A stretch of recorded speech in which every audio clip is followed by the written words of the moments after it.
Assalamualaikum warahmatullahi wabarakatuh. Salam sejahtera selalu. Salam budaya bersama channel Mencari Jejak 70. Kali ini kita akan menelusuri dan menelisik juga mengetahui sebuah bangunan situs Belanda tinggalan tahun 1914. Bangunan ini bernama saluran air kanal Van der Wijk atau Broek Renteng.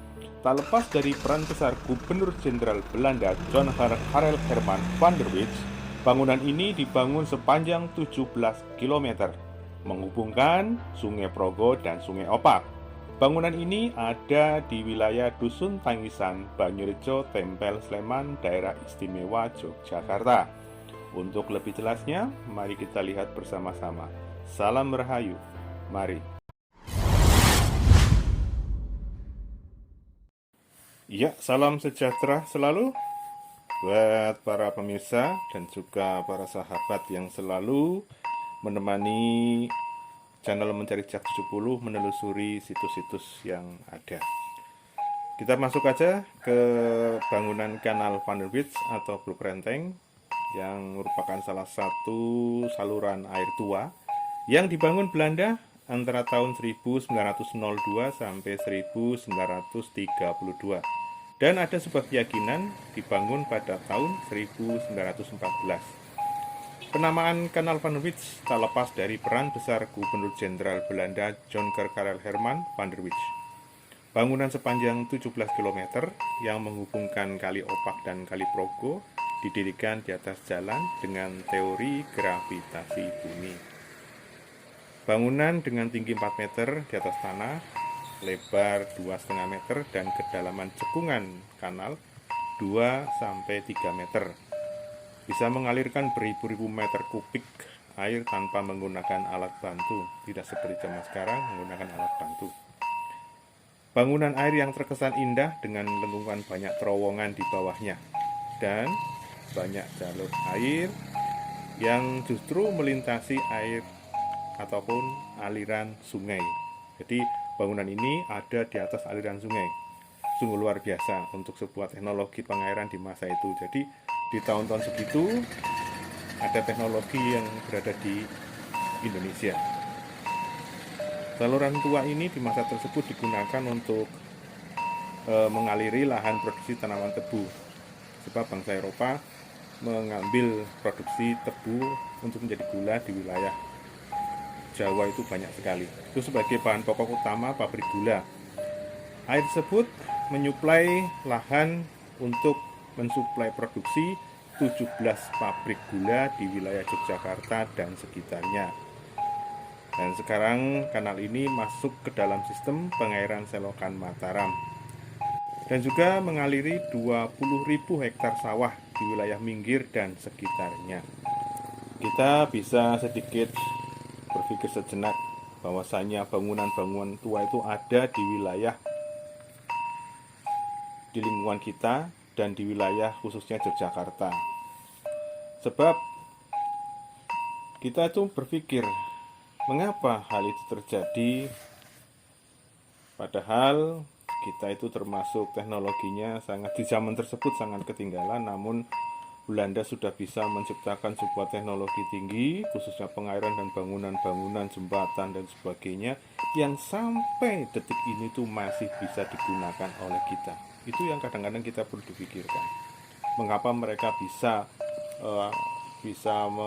membuat bangunan, memelihara bangunan, juga bisa memfasilitasi bangunan sehingga bisa berdiri kokoh berpuluh-puluh tahun sampai ratusan tahun. Itu yang harus kita pikirkan. Kita harus bisa meniru teknologi mereka sebagai teknologi yang digunakan untuk kemaslahatan umat banyak, kesejahteraan umat banyak, dan juga untuk hal-hal yang bersifat kesejahteraan secara totalitas. Bangunan-bangunan yang perlu masih bisa dilestarikan, kalau bisa jangan dirusak, walaupun itu merupakan bangunan yang menurut kita adalah seorang penjajah. Namun kita melihat dari sisi lain dari guna dari bangunan itu sendiri.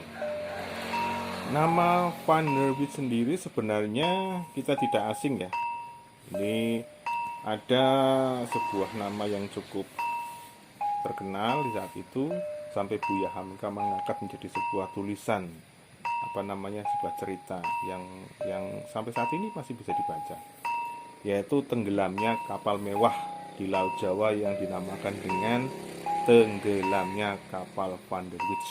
Itu pada tahun 1921. Kalau di Eropa itu ada tenggelamnya kapal Titanic, di Laut Jawa ada kapal mewah yang tenggelam yang dinamakan dengan kapal Van der Witch.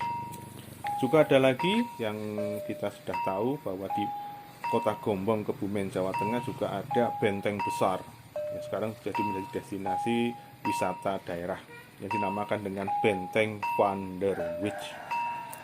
Bangunan jembatan, bangunan benteng, bangunan saluran air, dan lain-lainnya itu merupakan bangunan-bangunan dibuat Belanda dan sangat kuat sampai saat ini masih menjadi destinasi wisata juga cagar budaya. Kita ambil hikmahnya saja bahwa segala sesuatunya merupakan keterikatan sejarah antara masa lalu dan masa sekarang. Untuk reportase kali ini kita cukupkan dulu. Salam sejahtera selalu, salam budaya, waras waris utuh bersama channel Mencari Jejak 70. Jangan lupa untuk subscribe dan like-nya ya, agar kami semakin berkembang.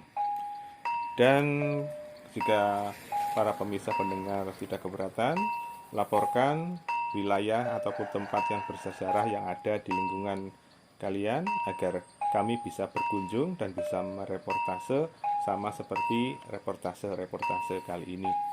Saya tunggu di nomor WA 0823 66 55 1970. Kita ulangi 0823 66 55 1970 agar melaporkan tempat-tempat bersejarah yang ada, dan kita akan mereportasenya bersama-sama dengan tim Mencari Jejak 70.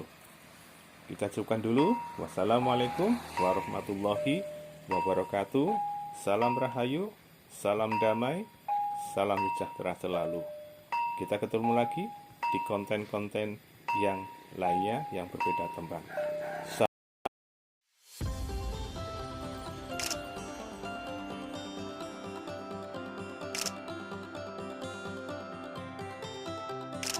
Jangan lupa subscribe dan like-nya ya, agar kami semakin berkembang dan bisa mendapatkan informasi-informasi yang lainnya.